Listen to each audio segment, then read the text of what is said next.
Welcome to our deep dive, and today we're going to be looking at the life and times of King Saul.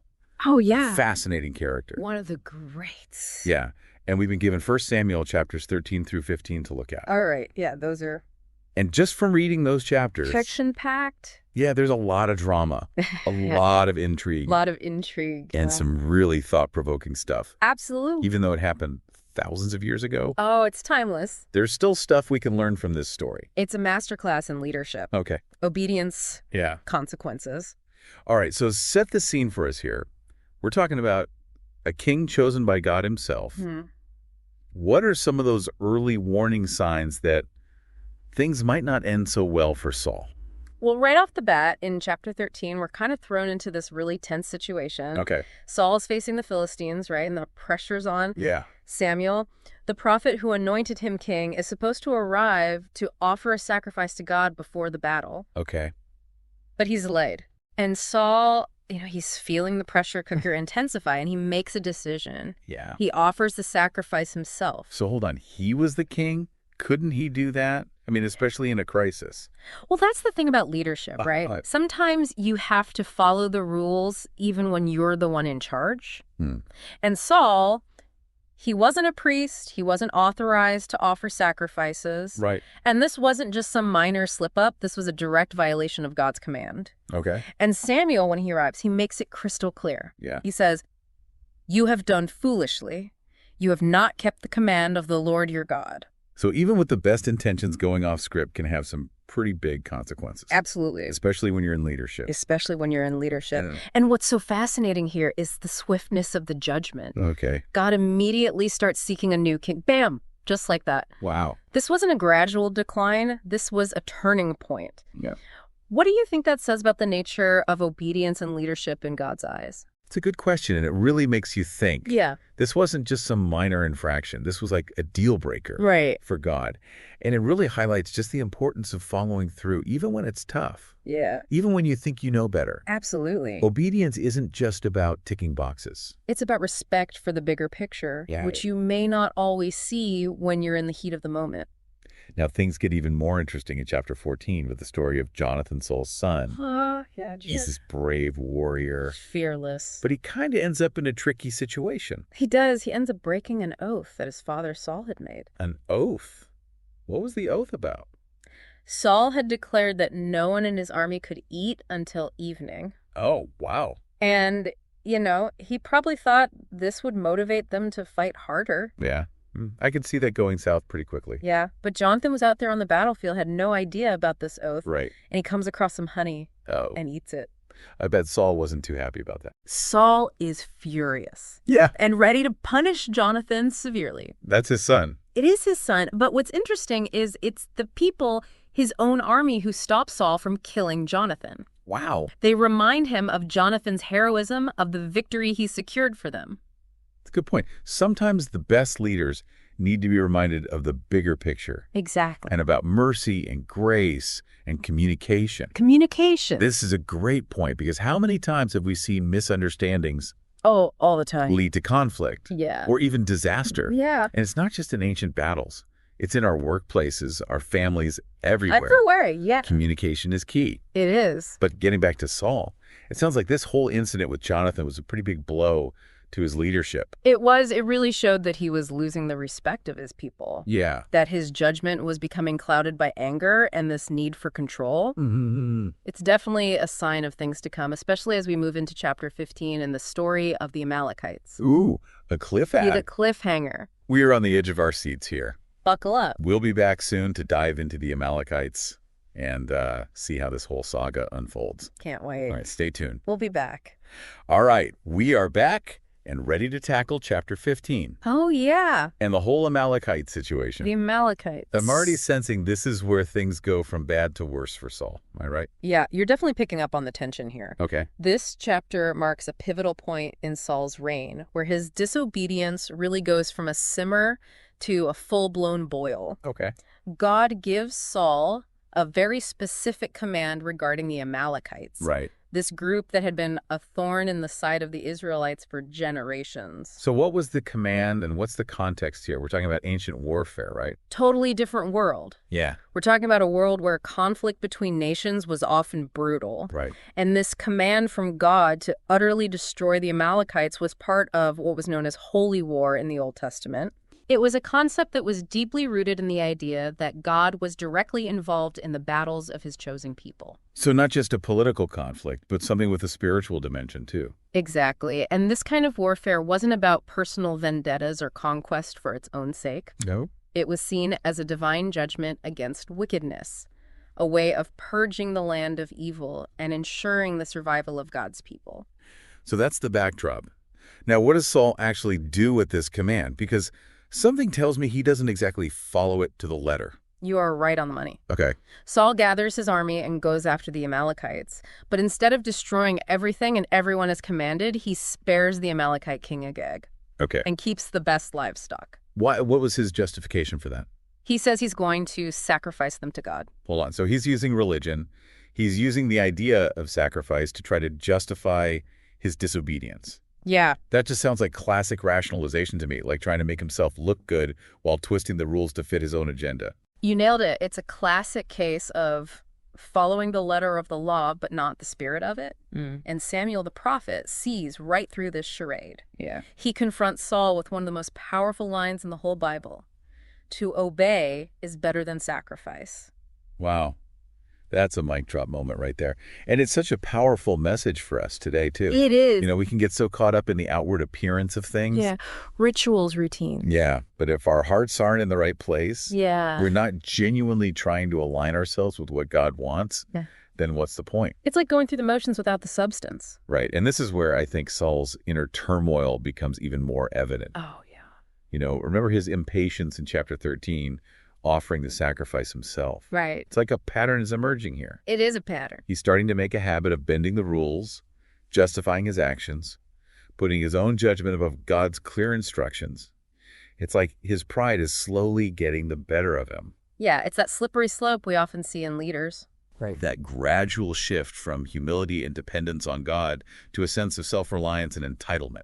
And as we'll see, the consequences are pretty devastating. They are. So how does this all play out? What happens when Samuel calls Saul out on his disobedience? Well, the text tells us that Samuel was grieved. Okay. And he cried out to the Lord all night. This isn't just anger. This is deep sorrow, a sense of betrayal. Wow. He confronts Saul, and the consequences are laid out. Because you have rejected the word of the Lord, he has rejected you as king. That's heavy stuff. Not only has Saul messed up royally, but he's also lost the support and the guidance of his mentor Samuel.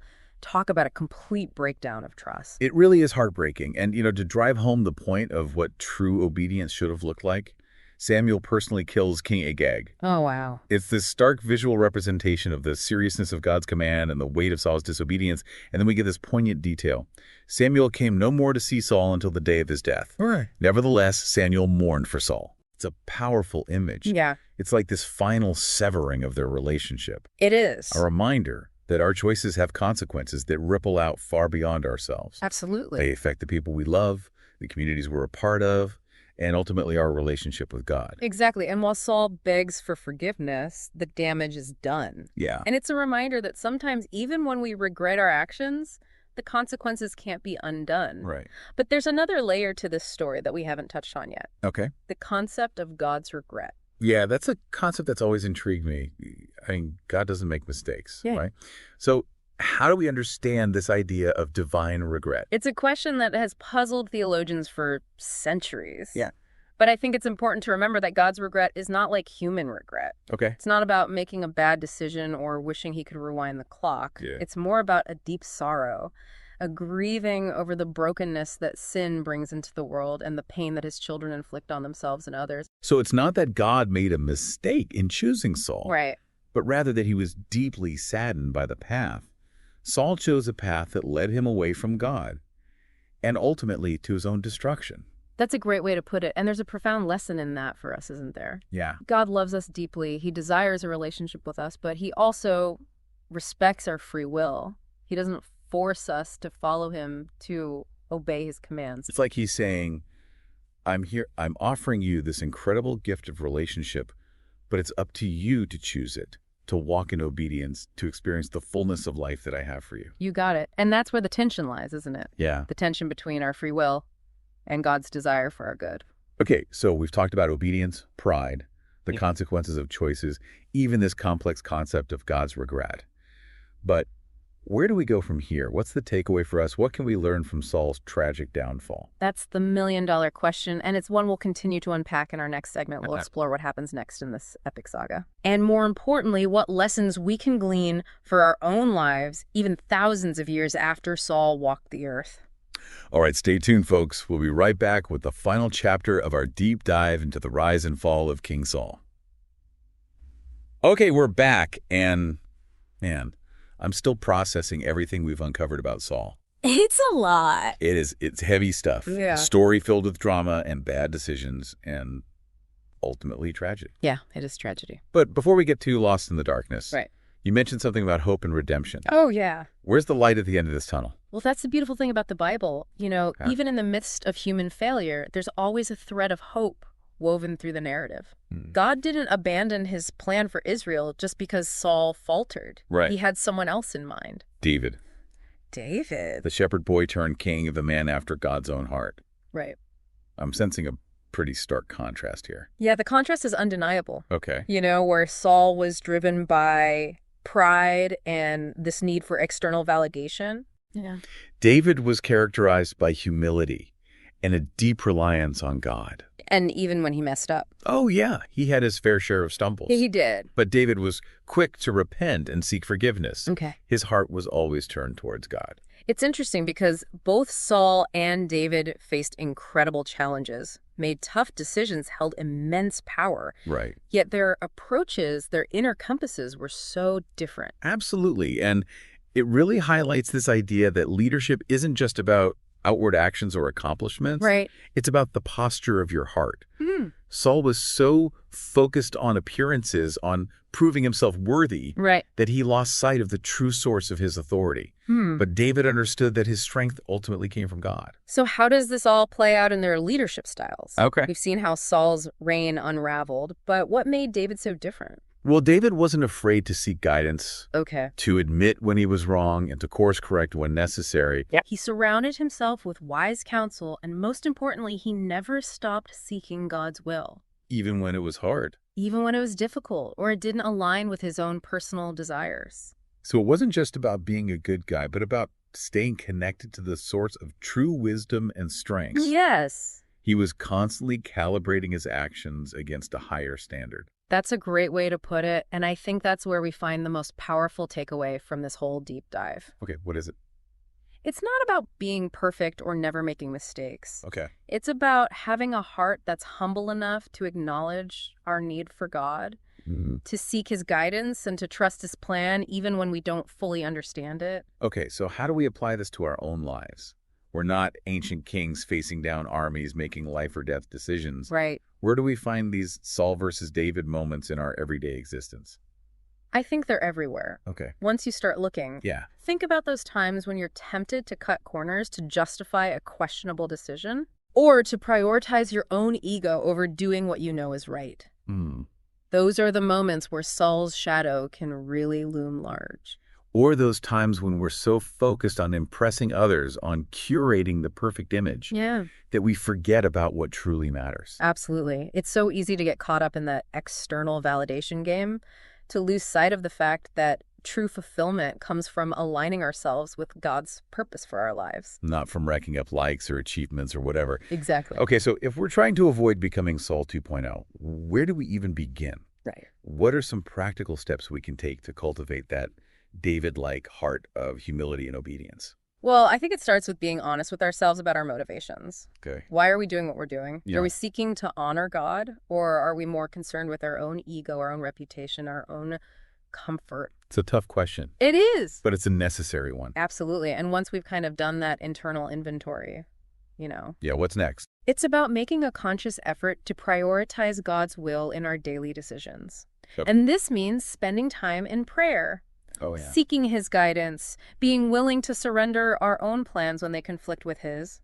It's about recognizing that we don't have all the answers. Right. That our ways aren't always God's ways, and that surrendering to his wisdom is ultimately the path to true freedom and fulfillment. Absolutely. And remember, this is a journey, not a destination. We're all going to stumble along the way. Yeah, we are. But the key is to keep getting back up, to keep seeking God's grace, and to keep growing in our understanding of what it means to live a life of obedience and surrender. And maybe, just maybe, as we learn from Saul's mistakes and embrace David's example, we can help write a different story. Right. One where our choices lead to blessing, not destruction, and where our lives reflect the heart of God in all we do. I love that. So to our listeners out there, here's a final thought to ponder.